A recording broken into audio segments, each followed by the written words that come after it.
হতাশা এটা মোমেন বান্দার গুণ হতে পারে না। একজন মানুষ মোমেন দাবি করবে, তার মাঝে হতাশা থাকবে, সেটা হতে পারে না। কিন্তু বন্ধুরা আমার, এই হতাশা রাখা যাবে না। এই আলোচনা শুনতে শুনতেও মনের মাঝে আবার হতাশা এসে পড়ে।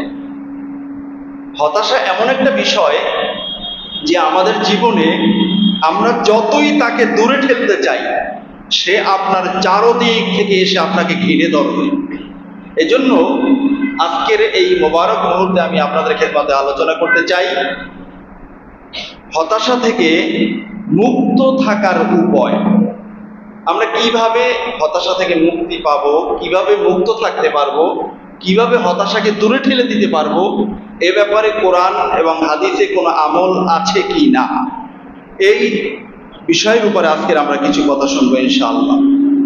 বন্ধুরা আমার, মনে রাখবেন একটা কথা, যে আমরা যেহেতু মানুষ হিসেবে পৃথিবীতে জন্মগ্রহণ করেছি, মানুষের কাছেই কেবলমাত্র যে কোনো সময়, যে কোনো মুহূর্তে, যে কোনো দিক থেকে যে কোনো ধরনের বালা মুসিবত, বিপদ আপদ এসে উপস্থিত হতে পারে। এটা নতুন কোনো কথা নয়। এটা বাবা আদম আলাইহিস সালামকে আল্লাহ রাব্বুল আলামিন জান্নাতে সৃষ্টি করছেন, ওই জান্নাত থেকেই শুরু হয়েছে এটা। এবং পৃথিবীতে বাবা আদম আলাইহিস সালাম আসার পরে তার সন্তানদের প্রত্যেকটা মুহূর্তে মুহূর্তে মুহূর্তে মুহূর্তে বিভিন্ন জায়গা থেকে হতাশা এসে তার মনের মাঝে বাসা বাঁধে এবং মানুষের চিন্তা শক্তি, মানুষের পরিচালিকা শক্তি, মানুষের মানসিক শক্তিটাকে একেবারে দমিয়ে দেয়, মাটির সাথে মিলিয়ে দেয়। মনে হয় যেন আমি বেঁচেই নাই, আমি মারা গেছি, এরকম মনে হয়। তার কারণ হলো আল্লাহ রাব্বুল আলামিন কোরআনুল কারীমে মানুষের ব্যাপারে একটা তথ্য দিয়েছে। আল্লাহ সুবহানাহু ওয়া তাআলা বলেছেন, লাকাদ খালাকনাল ইনসানা ফি কাবাদ। আল্লাহ রাব্বুল আলামিন বলেছেন যে আমি নিশ্চয়ই আমি মানুষকে সৃষ্টি করেছি কষ্টের মাঝে। বলুন না সুবহানাল্লাহ। কিসের মাঝে? আল্লাহ তাআলা নিজেই বলছেন আমি মানুষ সৃষ্টি করেছি কষ্টের সাথে, কষ্টের মাঝে। মানুষ পরিচয় দিব কষ্ট থাকবে না, এটা হতে পারে না। বিভিন্ন মুফাসসির কিরামগণ এই আয়াতের তাফসিরে খুব চমৎকার আকারে উল্লেখ করেছেন যে এই জমিনে কিছু কিছু মানুষ আছে যারা অনেক ধনাঢ্য ফ্যামিলিতে জন্মগ্রহণ করে, যারা জন্ম হওয়ার পর থেকে মৃত্যু পর্যন্ত অভাব কাকে বলে এটা তারা কোনোদিন চোখে দেখে নাই। যা চায় তার চেয়ে 10 গুণ বেশি পায়, যেটা দরকার তার চেয়ে আরো অনেক বেশি আছে। এরকম মানুষ আছে না? মানুষের গাড়ির দরকার একটা, কিন্তু এমন মানুষও বাংলাদেশেও আছে যে গাড়ি আছে 5টা। এরকম আছে না? বাস না, প্রাইভেট কার, ট্রাক না, প্রাইভেট কার। একটা প্রাইভেট কারই তো আমার যথেষ্ট, কিন্তু সেখানে আমি এক ব্যক্তি, আমার প্রাইভেট কার আছে 5টা। তা 5টা দিয়ে আমি কিভাবে চলবো? এক এক দিন এক একটা যায়। আমি বুঝাতে চাই যে অভাব বলতে কোনো কিছু নাই, কিন্তু বন্ধুরা আমার, তারপরেও এই ব্যক্তির মাঝে কিন্তু একটা হতাশা থেকেই যায় যে আমার আজকের 5টা গাড়ি আছে, যদি আগামী দিন না থাকে, এটার নাম কি হতাশা না? আবার মনে করেন কখনো এমন মানুষ আপনি দেখবেন না, যত ধনী ঘরে হোক না কেন, এমন মানুষ আপনি দেখবেন না কোনোদিন মাথা ব্যথা হয় নাই, কোনোদিন পেট খারাপ হয় নাই। এমন মানুষ কি পাওয়া যায়? পাওয়া যাবে না। তাহলে এই মানুষটার মাঝেও বালা মুসিবত, হতাশা কখনো কখনো আসে, যদিও তার অভাব নাই। মুফাসসিরুন আল্লাহ বলেছেন, ধরে নিলাম এই বিষয়গুলো কখনো তার মাঝে আসে নাই। এমন একজন মানুষ যে কখনো পেট খারাপও হয় নাই, মাথা ব্যথাও হয় নাই, সর্দি জ্বরও হয় নাই, একেবারে ফ্রেশ মানুষ। তারপরেও এই মানুষটা একটা কষ্টের মাঝে ছিল, সেটা হলো তার মায়ের পেটে অন্ধকারের মাঝে নিমজ্জিত ছিল। এটা একটা তার জন্য কষ্ট ছিল। পৃথিবীতে যখন আসছে তখন এই ময়লা আবর্জনা নাপাকির মাঝ থেকে সে চলে আসছে। পৃথিবীতে এসেই সে চিৎকার মেরে কান্না শুরু করেছে, কারণ ওই জায়গাটা তার মুওয়াফিক জায়গা ছিল না, ওই জায়গাটা ছিল তার কষ্টের জায়গা। তাহলে এই যে অবস্থাটা, এই অবস্থাটা এড়ানোর মতো পৃথিবীতে কোনো মানুষ কি খুঁজে পাওয়া যাবে? সবাই বলেন, কোনো মানুষ খুঁজে পাওয়া যাবে? তার মানে আল্লাহ সুবহানাহু ওয়া তাআলার কথা যথার্থ। আল্লাহ তাআলা সত্যই বলেছেন, লাকাদ খালাকনাল ইনসানা ফি কাবাদ। আমি মানুষকে কষ্টের মাঝে সৃষ্টি করেছি। এর পরবর্তী আয়াতে আল্লাহ রাব্বুল আলামিন বলেছেন, আয়াহসাবু আল্লা ইয়াকদিরু আলাইহি আহাদ। মানুষ কি ধারণা করে যে তার যে ক্ষমতাধর পৃথিবীতে কেউ নাই, তার যে শক্তিশালী ক্ষমতাবান পৃথিবীতে কেউ নাই? এটা কি সে ধারণা করে? সে যেই রাষ্ট্রের রাষ্ট্রনায়ক হোক না কেন, তার আগে আরেকজন রাষ্ট্রনায়ক ক্ষমতাধর আছে, ঠিক কিনা বলেন? তার মানে এক কথায় আমরা বলে থাকি বাবারও বাবা আছে, ঠিক কিনা বলেন? সুতরাং অল্প কিছু ক্ষমতা পেয়ে এই পৃথিবীর এই কষ্টময় হতাশাময় জিন্দেগিতে অল্প কিছু ক্ষমতা পেয়ে আল্লাহকে ভুলে যাওয়া, আল্লাহর হাবিবকে ভুলে যাওয়া, এটার মতো নাফরমানি এই জমিনে আর কিচ্ছু হতে পারে না, ঠিক কিনা বলেন? বন্ধুরা আমার, এজন্য সব সময় আমাদের কাছে আশেপাশে রোগ ব্যাধি, হতাশা, চিন্তা, পেরেশানি গুড়গুড় গুড়গুড় করে, কিন্তু এই অবস্থাগুলো আল্লাহ সুবহানাহু ওয়া তাআলা তার প্রিয় বান্দাদেরকে একটু বেশি পরিমাণে দেন, এই কারণে যে আল্লাহ তাআলা তার বান্দাকে পরীক্ষা করতে চান। বলুন না সুবহানাল্লাহ। কে পরীক্ষা করতে চান? তাহলে বুঝে গেল আল্লাহর বান্দা যিনি, তাকেই আল্লাহ তাআলা পরীক্ষা করবেন, ঠিক কিনা বলেন? একটা প্রতিষ্ঠান, শিক্ষা প্রতিষ্ঠান, এখানে পরীক্ষা হয়, বছরের ভিতরে 2বার 3বার পরীক্ষা হয়। এখন এই প্রতিষ্ঠানে পরীক্ষা নেবে কার? যে এই প্রতিষ্ঠানের ছাত্র, তাকেই তো নেবে, নাকি? নাকি রাস্তা থেকে একটা ধৈর্য এনে বলবে যে তুই পরীক্ষা দে, এটা কি বলবে? তাহলে এই প্রতিষ্ঠানের ছাত্র যিনি, তার পরীক্ষা হবে এখানে। ঠিক তদ্রূপ এই জমিনে যারা নিজেকে আল্লাহর গোলাম বলে স্বীকার করে, আল্লাহর সাথে যার নিজের সম্পৃক্ততা করে, এই বান্দাকে আল্লাহ তাআলা পরীক্ষা নিয়ে থাকেন। বলুন না সুবহানাল্লাহ। তাহলে পরীক্ষায় কি আমরা খুশি না বেজার? তবে আমরা চাই আল্লাহ এমন পরীক্ষা দিয়েন না যেই পরীক্ষায় আমরা উত্তীর্ণ হতে পারবো না, ঠিক কিনা বলেন? আল্লাহ সুবহানাহু ওয়া তাআলা বলেছেন, ওয়ালা নাবলুওয়ান্নাকুম বিশাইইম মিনাল খাউফি ওয়াল জু'i ওয়া নাকসিম মিনাল আমওয়ালি ওয়াল আনফুসি ওয়াত সামারাত।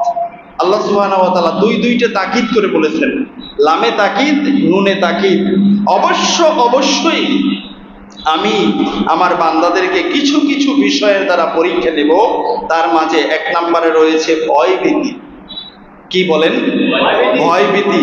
2 নম্বর হলো জু, মানে ক্ষুধা, পেটে ক্ষুধা থাকবে, খাবার থাকবে না। 3 নম্বর হলো অনাকসিম মিনাল আমওয়াল, সম্পদের কমতিটা। দেখবেন যে যত ভালো মানুষ, সম্পদ তার থেকে তত বেশি দূরে দূরে থাকে, আছে না এরকম? প্রায় আল্লাহ রাব্বুল আলামিনের পরীক্ষা। এরপরে আল্লাহ তাআলা বলছেন ওয়াল আনফুস, কখনো কখনো আমি বান্দার জীবনকে গ্রহণ করেও তাকে পরীক্ষা করি। বলুন না সুবহানাল্লাহ। আল্লাহ সুবহানাহু ওয়া তাআলা পরীক্ষা করেছেন আমাদের বাবা সাইয়েদনা হযরত ইব্রাহিম আলাইহিস সালামকে, যে তুমি তোমার কলিজার টুকরা সন্তানকে কুরবানি করো। বলুন না সুবহানাল্লাহ। তাহলে জীবনের বিনিময়ে আল্লাহ তাআলা পরীক্ষা নিয়েছেন, ঠিক কিনা বলেন? এরপরে আল্লাহ রাব্বুল আলামিন বলেছেন ওয়াস সামারাত, ক্ষেত খামার করবেন, ক্ষেত খামারে ফল ফলাদি কম হবে, আল্লাহ তাআলা দিবেন না। আল্লাহ তাআলা পরীক্ষা নেবেন যে আমি একটু বান্দাকে কমাইয়ে দেই, দেখি তারপরেও সে আমার ইবাদত করে কিনা। এটা আল্লাহ তাআলার পরীক্ষা, আল্লাহ তাআলার প্রিয় বান্দাদের জন্য। এই পরীক্ষাগুলো নেওয়ার পরে যে কোনো পরীক্ষা, যে কোনো বান্দাকে আল্লাহ সুবহানাহু ওয়া তাআলা নিবেন। যদি বান্দা এই পরীক্ষায় ইস্তেকামাত থাকতে পারে, যদি বান্দা এই পরীক্ষাগুলো যে কোনো একটা পরীক্ষায় সে স্থির থাকতে পারে, ধৈর্য ধারণ করতে পারে, এর পরবর্তী অংশে আল্লাহ রাব্বুল আলামিন বলেছেন অবাশশিরিস সাবিরিন। এই সমস্ত বান্দাদেরকে আল্লাহর পক্ষ থেকে সুসংবাদ দিয়েছেন আমার আল্লাহ সুবহানাহু ওয়া তাআলা। বলুন না সুবহানাল্লাহ। আল্লাহ তাআলার পক্ষ থেকে সুসংবাদ। কি সুসংবাদ? আল্লাহ তাআলা অন্য এক আয়াতে কারিমার ভিতরে বলেছেন যে ইন্নাল্লাহা মা'আস সাবিরিন। সুবহানাল্লাহ বলেন। যে আমি আল্লাহ আমি ওই বান্দার পাশে থাকি যেই বান্দাকে আমি পরীক্ষা নিয়ে থাকি, এবং পরীক্ষার উপরে বান্দা ধৈর্য ধারণ করে। বলুন না সুবহানাল্লাহ। তাহলে যেই বান্দা আল্লাহ সুবহানাহু ওয়া তাআলার পরীক্ষার উপরে ধৈর্য ধারণ করতে পারে, বোঝা গেল আল্লাহ সুবহানাহু ওয়া তাআলার রহমত, অনুগ্রহ ওই বান্দার পাশাপাশি আছে, ঠিক কিনা বলেন? বন্ধুরা আমার, আল্লাহ সুবহানাহু ওয়া তাআলা এর পরের আয়াতে আল্লাহ তাআলা বলেছেন যে যখন আমার প্রিয় বান্দাদের কাছে কোনো পরীক্ষা এসে উপনীত হয়, আল্লাযীনা ইযা আসাবাতহুম মুসিবাহ, যখন আমি আমার বান্দাদেরকে পরীক্ষা নিয়ে থাকি, পরীক্ষার মাঝে যখন ডুবন্ত থাকে, তখন তারা বলে ক্বালু ইন্না লিল্লাহি ওয়া ইন্না ইলাইহি রাজিউন। তখন তাদের জবানে থাকে একটা কালিমা, যে ইন্না লিল্লাহ, এই জমিনে এসেছি আমার আল্লাহর পক্ষ থেকে আমি এসেছি, ওয়া ইন্না ইলাইহি রাজিউন, কিছু সময় পরে আবার সেই রবের কাছেই আমাকে ফেরত যেতে হবে। বলুন না সুবহানাল্লাহ। সুতরাং আমি রবের কাছে ছিলাম, এখানে এসেছি আল্লাহর পক্ষ থেকে, কিছু সময় থাকবো আবার চলে যাব রবের কাছে। সুতরাং সেই রব্বুল আলামিন যদি আমাকে একটু পরীক্ষা নেন, তাতে কি মনের মাঝে কষ্ট আসার কোনো কারণ আছে? বন্ধুরা আমার, আল্লাহ সুবহানাহু ওয়া তাআলা আমাদেরকে বুঝার তৌফিক দান করুক, বলেন আমিন। বন্ধুরা আমার, যখনই কোনো বালা মুসিবত আসবে, মনের মাঝে মনকে ভারী করা যাবে না, মনকে ভারী করা যাবে না। আমরা কি করব? বিপদ থেকে উদ্ধার, বিপদ থেকে সেভ হওয়ার জন্য, বিপদ থেকে হেফাজতে থাকার জন্য আমরা কি করব? আসুন আমরা কোরআনুল কারীম থেকে কয়েকটা পয়েন্ট আমরা জেনে নেই। 1 নম্বর পয়েন্ট হলো, যখন বান্দার কাছে আল্লাহর পক্ষ থেকে কোনো বিপদ আসবে, কখনো কোনো পরীক্ষা আসবে, তখন ওই বান্দার উচিত তার ঈমানটাকে খাঁটি করা। বলুন না সুবহানাল্লাহ। খাঁটি ঈমানদার হয়ে যাওয়া, ঈমানের মাঝে কোনো সন্দেহ, কোনো ধরনের খারাপ চিন্তা জায়গা না দেওয়া, বরং মনে করতে হবে যে আমি একমাত্র আল্লাহর গোলাম, আল্লাহর উপরে ঈমান এনেছি, মানে আল্লাহ তাআলা যেটা আমার জন্য করবেন সেটাই আমার জন্য কল্যাণকর। বলুন না সুবহানাল্লাহ।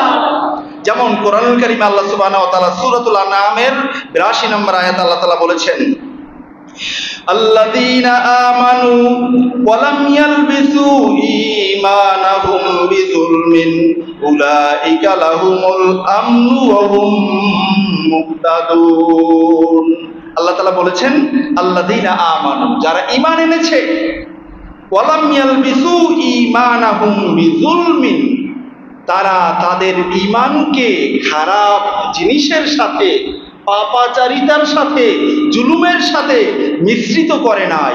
ঈমান এনেছে তো যে কোনো জায়গায় ঈমানের উপরেই থেকেছে, ঈমানকে কখনো কারো কাছে বিক্রি করে নাই, ঈমানকে সাথে নিয়ে খোদাদ্রোহিতায় লিপ্ত হয় নাই। এমন ব্যক্তি যারা হবে, উলাইকা লাহুমুল আমন, এই সমস্ত মানুষদের জন্য আল্লাহ রাব্বুল আলামিনের পক্ষ থেকে রয়েছে নিরাপত্তা। বলুন সুবহানাল্লাহ। আল্লাহ তাআলা তাদেরকে নিরাপত্তা দেওয়ার দায়িত্ব। মানুষ দেখবে যত বড় বিপদে আছে, অনেক বড় বিপদের ভিতরে সে আছে, কিন্তু আমার আল্লাহ বলেছেন উলাইকা লাহুমুল আমন, ওই সমস্ত মানুষদেরকে আমি রব নিরাপত্তা দিয়ে থাকি। বলুন না সুবহানাল্লাহ। এখন এই নিরাপত্তা, আপনি বলবেন যে ব্যক্তি আছে বিপদের ভিতরে, আবার নিরাপত্তা দেবেন আল্লাহ, এটা কেমন কথা? এটার অর্থ হলো, এখন যদিও বিপদের ভিতরে আছে, এর চেয়েও বড় বিপদ, যেহেতু আমরা জীবিত, আমাদেরকে মরতেই হবে, সেই মরার টাইমে হলো এর চেয়েও বড় বিপদ আমাদের সামনে আসতেছে। ঠিক কিনা বলেন? তখন আমার আল্লাহ রাব্বুল আলামিন চারপাশে রহমতের ফেরেশতা দিয়ে বেষ্টনী দিয়ে রাখবেন, যে শয়তান ঈমান নষ্ট করার জন্য আসতে পারবে না। ওই সময় আল্লাহ তাআলার সর্বোচ্চ নিরাপত্তাটা বান্দার জন্য কাজে লাগবে। বলুন না সুবহানাল্লাহ। নিরাপত্তা কাজে লাগবে কবর দেশে। কবর হলো এমন এক ঘাঁটি, যেখানে কোনো মানুষ থাকবে না, যেখানে কোনো খবর নেওয়া সম্ভব হবে না। ওই জায়গায় শুধুমাত্র ব্যক্তি একা একা অন্ধকার ঘরের মাঝে শায়িত থাকবে। ওই সময় আল্লাহ সুবহানাহু ওয়া তাআলার পক্ষ থেকে নিরাপত্তার বেষ্টনী ওই বান্দার কাছে এসে পড়বে। বলুন সুবহানাল্লাহ। যারা এভাবে পারবে, নিরেট ঈমান যারা গ্রহণ করতে পারবে, আল্লাহ সুবহানাহু ওয়া তাআলা বলেছেন তাদের জন্য 1 নম্বর পুরস্কার হলো লাহুমুল আমনু, আর 2 নম্বর পুরস্কার হলো অহুম মুহতাদুন। বলুন না সুবহানাল্লাহ। যারা নিরাপত্তা গ্রহণ করবে, দ্বিতীয় পর্যায়ে তারা গ্রহণ করবে, তারাই হলো আল্লাহর পক্ষ থেকে হেদায়েত প্রাপ্ত। বলুন সুবহানাল্লাহ। তাদেরকে কেউ কখনো বুলেট ধরে, গুলির সামনে, অস্ত্রের সামনে জিম্মি করে তাদের কলিজা থেকে ঈমানকে ছিনিয়ে নিতে পারবে না। বলুন সুবহানাল্লাহ। তাহলে আল্লাহ তাআলার পক্ষ থেকে নিরাপত্তা আছে না? আল্লাহ তাআলা বলছেন, যারা ঈমান কে নিরেটভাবে গ্রহণ করবে, ইমানের সাথে অন্য খারাপ কোনো কিছুকে মিশ্রিত করবে না, তাদের জন্য দুটি পুরস্কার। একটা হলো নিরাপত্তা, দ্বিতীয়টা হলো আল্লাহর পক্ষ থেকে তারা হেদায়েতের উপরে প্রতিষ্ঠিত থাকবে। বলুন সুবহানাল্লাহ। ভাইয়েরা আমার, দ্বিতীয় পর্যায়ে একজন বিপদগ্রস্ত মানুষ বিপদ থেকে মুক্তি পাওয়ার যেটা উপায়, সেটা হলো তিলাওয়াতুল কুরআনিল কারীম। বলুন না সুবহানাল্লাহ। কোরআনুল কারীম তেলাওয়াত করা। ব্যক্তি যত বড় বিপদে থাকুক না কেন, ব্যক্তি কোরআনুল কারীম তেলাওয়াত করবে। কোরআনুল কারীম তেলাওয়াত করলে ব্যক্তির মনের মাঝে প্রফুল্লতা, প্রশান্তি, স্বর্গীয় শান্তি তার মনের মাঝে বিরাজমান থাকবে। বলুন না সুবহানাল্লাহ। তার কারণ হলো কোরআনুল কারীম হলো কালামুল্লাহ, আল্লাহর বাণী, আল্লাহ তাআলার কথা। যেই কোরআনুল কারীম ছিল লাউহে মাহফুজে, লাউহে মাহফুজ থেকে আল্লাহ সুবহানাহু ওয়া তাআলা বান্দাদের জন্য কোরআনুল কারীম নাযিল করেছেন, যাতে করে বান্দারা এই জমিনে বসে আল্লাহ তাআলার সাথে কথা বলতে পারে। তাহলে এই কোরআনুল কারীম যখন আপনি পড়বেন, তখন দেখবেন আপনার মনের মাঝে প্রশান্তি আসবে। আর প্রশান্তি আসবে এটা বুঝবেন কেমনে? আপনি দীর্ঘ টাইম 1-1.5 ঘন্টা ব্যাপী কোরআনুল কারীম পড়বেন, গুনগুন করে পড়েন, দেখবেন আপনার মনের অজান্তে আপনার চোখ থেকে পানি টপ টপ টপ টপ করে পড়া শুরু হয়েছে। এমনটা কি হয় না তেলাওয়াত করার সময়? যদি এমনটা হয় তাহলে বুঝবেন আপনার সাথে আপনার রবের সরাসরি সম্পর্ক হয়ে গেছে। বলুন আল্লাহু আকবার। কিন্তু আজকের পোড়া কপাল আমরা অনেকেই কোরআনুল কারীম তেলাওয়াত করতে পারি না, আবার যাও করে ভুল করে। আছে কি নাই? শিখবে তো শিখবে, শেখার কোনো চিন্তাও করে না, বরং ইমাম সাহেবের ভুল ধরতে আসে। ঠিক কিনা বলেন? এইরকম পোড়া কপাল যারা, তাদের জন্য এই পরীক্ষাগুলো হবে আল্লাহর গত হাসরের ময়দানে, কবর জগতে, মিজানে, সিরাতে, প্রত্যেকটা জায়গায় বান্দা ধরা খেয়ে যাবে। বলুন নাউযুবিল্লাহ। তাহলে কোরআনুল কারীম আমাদের শেখার দরকার আছে কি নাই? আল্লাহ রাব্বুল আলামিন বলেছেন, وَنُنَزِّلُ مِنَ الْقُرْآنِ مَا هُوَ شِفَاءٌ وَرَحْمَةٌ لِّلْمُؤْمِنِينَ। وَنُنَزِّلُ مِنَ الْقُرْآنِ, আমি আল্লাহ সুবহানাহু ওয়া তাআলা কোরআনুল কারীম নাযিল করেছি, মা হুয়া শিফাউন ওয়া রাহমাতুল লিল মুমিনিন। এই কোরআনুল কারীমটা হলো মুমিন বান্দাদের জন্য শিফা এবং মুমিন বান্দাদের জন্য রহমত স্বরূপ। বলুন সুবহানাল্লাহ। কোরআনুল কারীম শেফাও, কোরআনুল কারীম রহমাতও। এখন এই শেফা কি শেফা? দেখবেন অনেক মানুষ আছে কথায় কথায় বলে কোরআনুল কারীম দিয়ে ঝাড়ফুঁক দেওয়ার জন্য আসে নাই। না, কোরআনুল কারীম ঝাড়ফুঁকের জন্য এসেছে, কোরআনুল কারীম দিয়ে রাষ্ট্র চালানোর জন্য এসেছে। ঠিক কিনা বলে? কোরআনুল কারীমের ভিতরে রোগ ব্যাধির শেফা আছে। যেমনি ভাবে সমাজের রোগের শেফা আছে, ঠিক তদ্রূপ শারীরিক রোগেরও শেফা আছে। বলুন না সুবহানাল্লাহ। কোরআনুল কারীম পড়লে মনের রোগ দূর হয়ে যায়, কোরআনুল কারীম পড়লে শারীরিক রোগ দূর হয়ে যায়। কোরআনুল কারীম দিয়ে রাষ্ট্র চালাইলে রাষ্ট্রের মাঝে কোনো খারাপ রোগ ব্যাধি থাকতে পারে না, আল্লাহর স্বর্গীয় শান্তি রাষ্ট্রের মাঝে বিরাজমান থাকে। ঠিক কিনা বলে? সুতরাং কোরআনুল কারীম দিয়ে শুধু ঝাড়ফুঁক নয়, আর কোরআনুল কারীম দিয়ে শুধু রাষ্ট্র চালানো নয়, কোরআনুল কারীম যেমনি ভাবে ব্যক্তির মাঝে থাকতে হবে, সমাজের মাঝে থাকতে হবে, রাষ্ট্রের মাঝে থাকতে হবে। ঠিক কিনা বলে? একই রকম সব জায়গায় বিরাজমান থাকবে। কোরআনুল কারীম দিয়ে ঝাড়ফুঁক দেওয়ার সহিহ বর্ণনা আমাদের বুখারী শরীফে হাদিস আছে। কোরআনুল কারীম দিয়ে রাষ্ট্র চালাতে হবে, এ ব্যাপারে বুখারী শরীফে হাদিস আছে। কোরআনুল কারীম দিয়ে রাষ্ট্র চালাতে হবে, এ ব্যাপারে কোরআনুল কারীমের মাঝে আয়াত আছে। কোরআনুল কারীম দিয়ে ঝাড়ফুঁক দেওয়া যাবে, এ ব্যাপারে কোরআনুল কারীমের মাঝে আয়াত আছে। সুতরাং শুধু একদিকে টেনে নিলে তো চলবে না, সব জায়গায় কোরআন থাকবে। আমরা সকলে চাই কি চাই না? বন্ধুরা আমার, তাহলে কোরআনুল কারীম শিখতে হবে। আপনি শিখবেন না, আপনি হুজুরের কাছে যাইবেন এক বোতল নিয়ে পানি পড়া আনতে, এটা চলবে না। আপনার রোগ হয়েছে, আপনি পানি পড়া নিজেরটা নিজে খান। এমনকি সূরা ইয়াসিনের ফজিলতের মাঝে আছে কি জানেন? যখন কোনো ক্ষুধার্ত বান্দা, ক্ষুধা লাগে না অনেক সময়, পকেটে টাকা থাকে না, অনেক দূরে আছে, এই সময়ে যদি কোনো বান্দা ইখলাসের সাথে সূরা ইয়াসিন তেলাওয়াত করে, আল্লাহর পক্ষ থেকে তার পেটটা ভরিয়ে দেওয়া হবে। সুবহানাল্লাহ। তার ক্ষুধা দূর হয়ে যাবে, তার ক্ষুধা দূর হয়ে যাবে, ক্ষুধা থাকবে না। দেখেন না, টেস্ট করে দেখেন, যেহেতু হাদিসে আছে, ফজিলতের মাঝে আছে, হয় কি না। যদি হয় তাহলে বুঝবেন নিদানকালে যদি সময়টা এসেই পড়ে তাহলে এই কোরআন আপনার পেট ভরে দিবে, ঠিক কিনা বলেন? ওই যে সবে বরাতের রজনীতে বলছিলাম না যে তাসবিহ হবে শেষ জামানার উম্মতের খাবার। সুবহানাল্লাহ বলবেন, আলহামদুলিল্লাহ বলবেন, আল্লাহু আকবার বলবেন, আপনার পেট ভরে যাবে, কারণ খাবার থাকবে না। এটা কার জন্য? যেই লোকটা আগে থাকতে পড়তেছে, অভ্যাস আছে, তার জন্য, ঠিক কিনা বলেন? ভাইয়েরা আমার, কোরআনুল কারীম হলো এমন কিতাব, যেই কিতাব তেলাওয়াতের মাধ্যমে বান্দার অন্তঃকরণে প্রশান্তি আছে। বিপদ আপদ বালা মুসিবতের সময় বান্দা ওযু করে কোরআনুল কারীম নিয়ে যদি তেলাওয়াত করে বসে যায়, তেলাওয়াত করার জন্য বসে যায়, তেলাওয়াত করতে করতে ওই বান্দার অন্তঃকরণে, ব্রেনের মাঝে আর কোনো হতাশা থাকবে না। সুবহানাল্লাহ। তাহলে কোরআনুল কারীম আমরা শিখবো কি শিখবো না? ইনশাআল্লাহ। বন্ধুরা আমার, 3 নম্বর হলো হতাশা দূর করার জন্য দোয়া, জিকির, আজকার। এটা হলো একটা অন্যতম পাথেয়।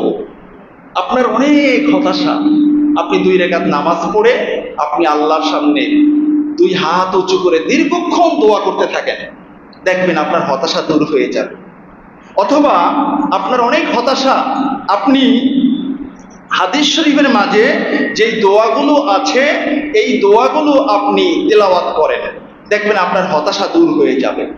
যেমনি ভাবে কোরআনুল কারীমে আল্লাহ সুবহানাহু ওয়া তাআলা সূরাতুর রাদের 28 নম্বর আয়াতে আল্লাহ তাআলা বলেছেন, আলা বিযিকরিল্লাহি তাতমাইন্নুল কুলুব।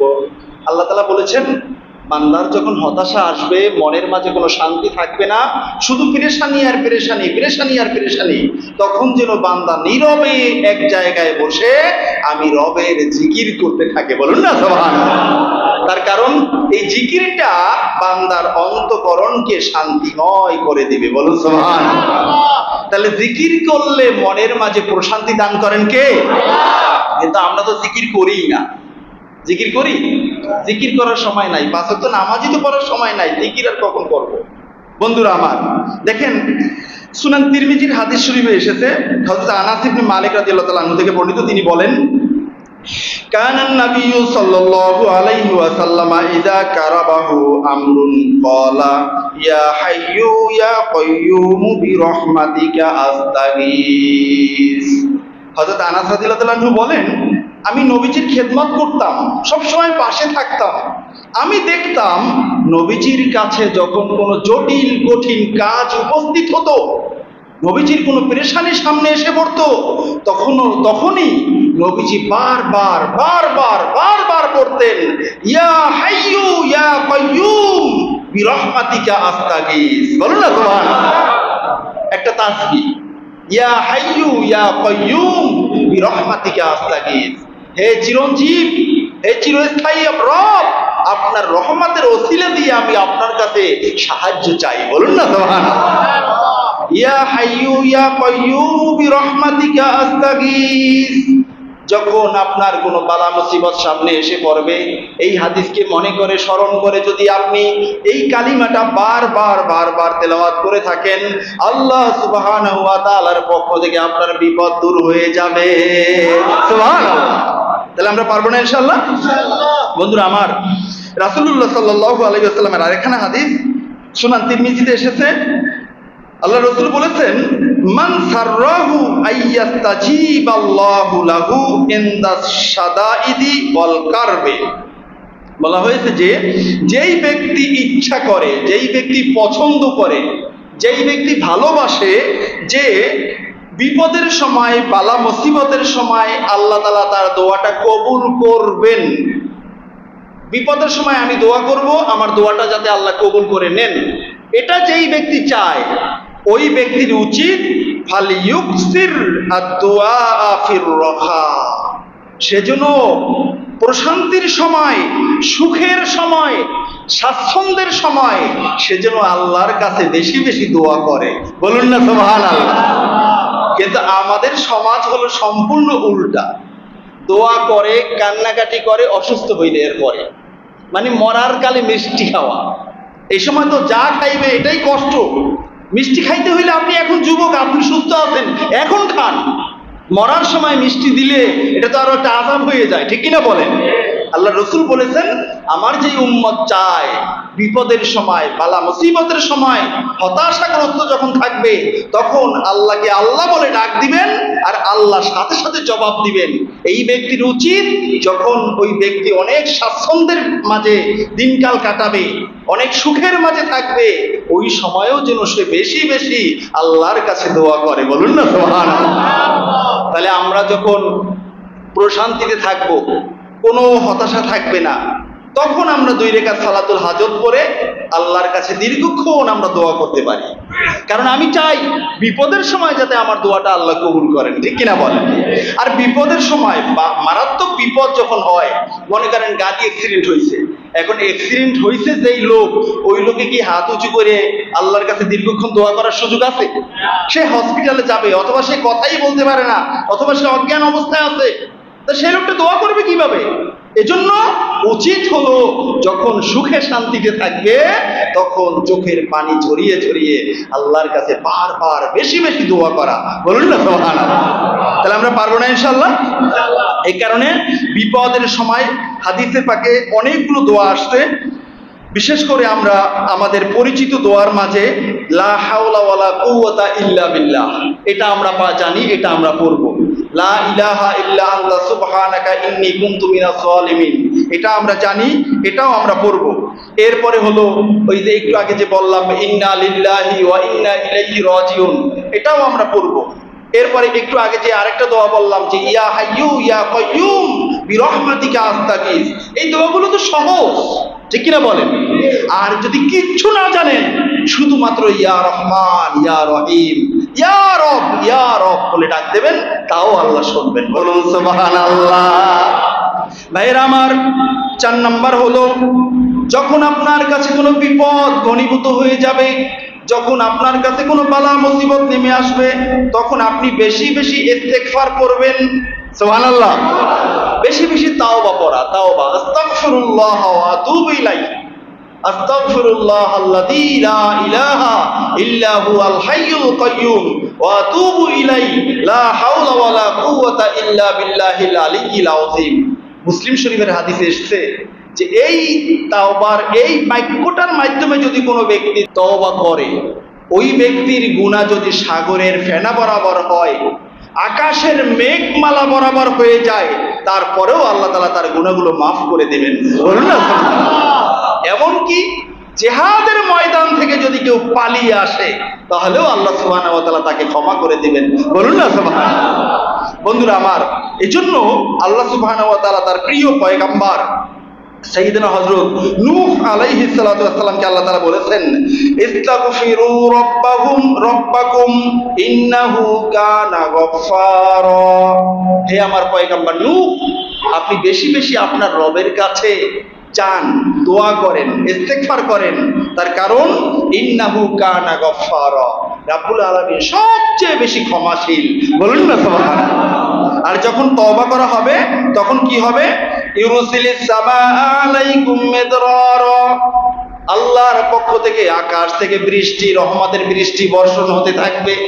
এই কারণে গুনাহ বেশি হয়ে গেলে ওই সমাজে বৃষ্টি থাকে না। গুনাহ বেশি হয়ে গেলে ওই সমাজে বৃষ্টি থাকে না। যখন তওবা করা হয়, তখন আবার আল্লাহর রহমতের বৃষ্টি আবার ঝরতে থাকে। বলুন না সুবহানাল্লাহ। আল্লাহ নিজেই বলছেন, আমার কাছে তওবা করো, আমি তোমাদের জন্য বৃষ্টির ব্যবস্থা করব। আর বৃষ্টির ব্যবস্থা যখন হয়ে যাবে, তখন জমিনটা সতেজ হয়ে যাবে, উর্বর হয়ে যাবে। যেই বীজ রোপণ করবে, ওই বীজেই তোমাদের শস্য দানা হয়ে যাবে। বলুন না সুবহানাল্লাহ। আল্লাহ সুবহানাহু ওয়া তাআলা বলেছেন, ওয়ুমদিদকুম বিআমওয়ালি ওয়া বানিনা ওয়া ইয়াজআল লাকুম জান্নাত। আল্লাহ রাব্বুল আলামিন এর কাছে যখন বান্দা তওবা করবে, তখন আল্লাহ সুবহানাহু ওয়া তাআলা বাড়িয়ে দেবেন সম্পদ, বাড়িয়ে দেবেন সন্তান সন্ততি। বলুন না সুবহানাল্লাহ। আমওয়াল ওয়া বানিন, সন্তান সন্ততি আল্লাহ তাআলা বাড়িয়ে দেবেন। তাহলে সন্তান নাই যার, তারও উচিত বেশি বেশি আল্লাহর কাছে ইস্তেগফার করা, দোয়া করা, ঠিক কিনা বলেন? কিন্তু আমরা তো এটা করি না। আমরা সন্তান না থাকলে গিয়া সাজদা দিই আরেক জায়গায়, আছে না এরকম পাগল? এই সাজদা দিয়ে আপনি তো সেখানে আরেকটা শিরক করে আপনি মুশরিক হয়ে গেলেন। সুতরাং বন্ধুরা আমার, আমাদের এই সমস্ত ব্যাপারে আমাদেরকে সজাগ সচেতন থাকতে হবে, ঈমানটা যাতে করে নষ্ট হয়ে না যায়, মুশরিক হয়ে আমি না যাই।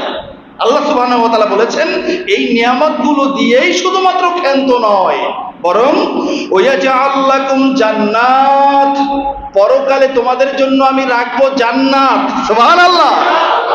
পরকালে তোমাদের জন্য আমি জান্নাত রেডি করে রাখবো। কেমন জান্নাত? ওয়াজআল লাকুম আনহার, যেই জান্নাতের তলদেশে থাকবে প্রবাহিত ঝর্ণা দ্বারা। বলুন না সুবহানাল্লাহ। এরপরে আল্লাহ তাআলা বলেছেন, মা লাকুম লা তারজুনা লিল্লাহি ওয়াকারা। আল্লাহ রাব্বুল আলামিন বলছেন যে আমি তোমাদেরকে এত করে বলি, এতভাবে বুঝিয়ে বলছি, তারপরেও তোমাদেরকে আমি দেখতেছি যে আমি রবের শ্রেষ্ঠত্বের কোনো পরোয়াই তোমরা করো না। তোমরা যেন 60 বছরের একটা জীবন পেয়ে তোমরা যেন রবের চেয়েও বড় হয়ে গেছো। তোমরা নিজের ইচ্ছা মতো জীবন যাপন চালাও। তোমাদের কাছে কোরআনের কথা ভালো লাগে না, হাদিসের কথা ভালো লাগে না, আমি রবের আযাবের কথা তোমাদের ভালো লাগে না, আমি রবের জান্নাতের নিয়ামতের কথা তোমাদের ভালো লাগে না। দুনিয়াটাই যেন তোমাদের সব হয়ে গেছে। তোমরা যেন মনে হয় আমি রবের শ্রেষ্ঠত্বের কথার কোনো চিন্তাই করো না, আমি রবের শ্রেষ্ঠত্বের কোনো পরোয়াই করো না। এমন জীবনযাপন আমাদের মাঝে আছে না বন্ধুরা আমার? আল্লাহ রাব্বুল আলামিন বলছেন, ওয়াকাদ খালাকাকুম আতওয়ারা, অথচ আমি রব এমন ক্ষমতাধর রব, আমি তোমাদেরকে নানা স্তরে, নানা বর্ণের, নানা জাতিতে, উপজাতিতে আমি তোমাদেরকে সৃষ্টি করেছি। বলুন না সুবহানাল্লাহ। মানুষ, আমরাও মানুষ, আর সেই রাশিয়ায় তারাও মানুষ, আমরাও মানুষ, আর সেই ইথিওপিয়ায় তারাও মানুষ, কিন্তু ডিফারেন্স আছে কি নাই? কত কালারের, কত সাইজের, কত ধরনের চিন্তা চেতনার মানুষ আমার আল্লাহ সৃষ্টি করেছেন। তাহলে এটা দিয়েও কি আমার রবকে চিনা যায় না? এটা দিয়েও কি আমার রবের ইবাদত করতে মন চায় না? তাহলে আর কবে চাইবে? কিভাবে আপনাকে ডাকলে আপনি রবকে চিনবেন? রবকে চিনতে হলে তো নিজের ভিতরে তাকাইলেই যথেষ্ট হয়ে যায়, ঠিক কিনা বলেন? বন্ধুরা আমার, তওবা করতে হবে আমাদেরকে বেশি বেশি।